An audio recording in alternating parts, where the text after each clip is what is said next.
Hello everyone.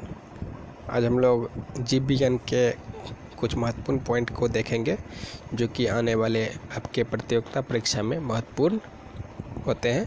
तो चलिए start करते हैं। पहला पॉइंट आपका है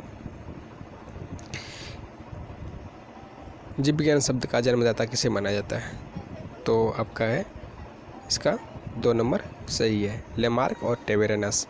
ठीक है, लेमार्क जो है आपका फ्रांस के थे और टेबेरेनस जो है आपका जर्मनी के थे, जिन्होंने मिल करके दोनों 1801 में जीव विज्ञान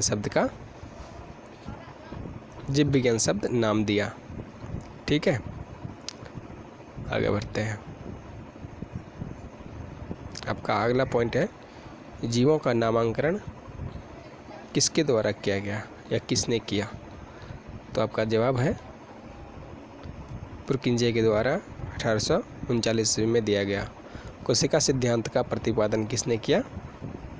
अगला पॉइंट है कोशिका सिद्धांत का प्रतिपादन, तो आपका है 1838 से 39 में ये दोनों स्लाइडेन और स्वान दोनों मिल करके किया था। ठीक, सभी इम्पोर्टेंट क्वेश्चन है, ध्यान में रखिए और अंत तक वीडियो में बने रहें। आनुवंशिकता के बारे में सर्वप्रथम जानकारी किसने दिया। तो 1822 से 84 में मेंडल साहब के द्वारा ये जानकारी मिली थी। चलिए अगला पॉइंट है आपका सर्वप्रथम जीन शब्द का प्रयोग किसने किया। जोहानसन।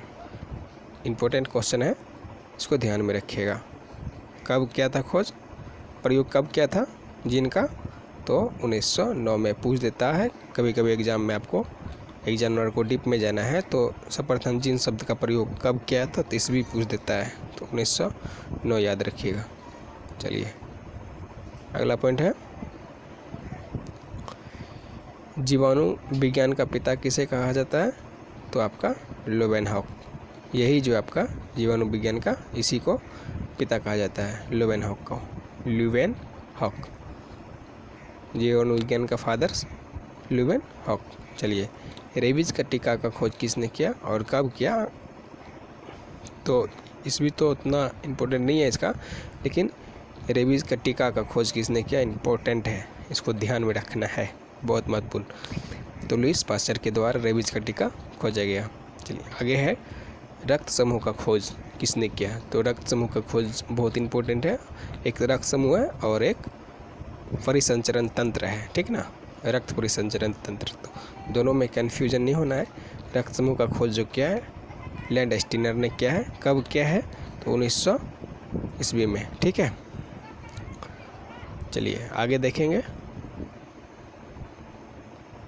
अगला पॉइंट है आपका अमाशय में और अग्नाशय में जो एंजाइम सीक्रेट होता है, जो निकलता है एंजाइम, उसके बारे में। तो अमाशय में जो निकलता है एंजाइम आपका पेप्सिन है और रेनिन, 2 एंजाइम आपको निकलता है। ठीक है, अमाशय से। और अग्नाशय से 3 एंजाइम निकलता है।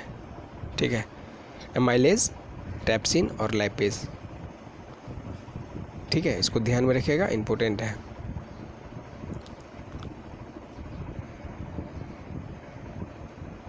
अगला पॉइंट है, यहाँ देखिए आपको बोले थे ना रक्त परिसंचरण, तो ये आपका क्वेश्चन आ गया। रक्त परिसंचरण का खोज किसने किया है। तो वो आपका विलियम हार्वे, और वहाँ पे आपको बोले थे रक्त समूह का, तो वो था लैंडस्टीनर। ठीक, तो इस तरह इसको ध्यान में रखिए। ये कब किया था खोज, ये किया था 1628 में। ठीक, अगला पॉइंट है हृदय से शरीर की ओर ले जाने वाले रक्त को क्या कहते हैं, रक्त वाहिनी को। तो वो धमनी, उसको धमनी बोला जाता है। ठीक है, धमनी में जो है दोस्तों शुद्ध रक्त होता है, ध्यान में रखना है। धमनी में किस प्रकार का रक्त होता है, तो शुद्ध रक्त होता है, शुद्ध रक्त होता है धमनी में। ठीक है, ध्यान में रखना। और सीरा में जो दोस्त, एक को आप याद कर लीजिए, सीरा में या धमनी में शुद्ध होता है तो सीरा में शुद्ध होता है ऑलरेडी।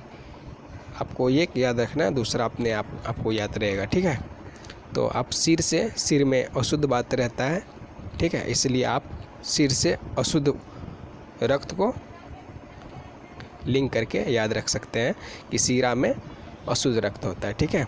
चलिए अगला क्वेश्चन है आपका, रक्त मापने का यंत्र जो है उसका क्या नाम है। सभी को ये क्वेश्चन की जानकारी होगी। तो इसका जो यंत्र का नाम है स्फैग्मेनोमीटर है, ठीक है, स्फैग्मेनोमीटर। चलिए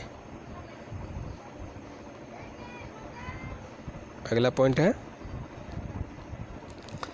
सपनों के अध्ययन को क्या कहते हैं। सपनों के अध्ययन को क्या कहते हैं, तो ये आपका ऑर्नियोलॉजी, ठीक है, ऑर्नियोलॉजी सपनों के अध्ययन को कहते हैं। मनुष्य के सौंदर्य के अध्ययन जो है किसके अंतर्गत किया जाता है, तो वो किलोलॉजी के अंतर्गत मनुष्य के अध्ययन को, सौंदर्य का अध्ययन किया जाता है। चलिए अगला पॉइंट है, आज के लिए इतना ही, थैंक यू, मिलते हैं अगले वीडियो में।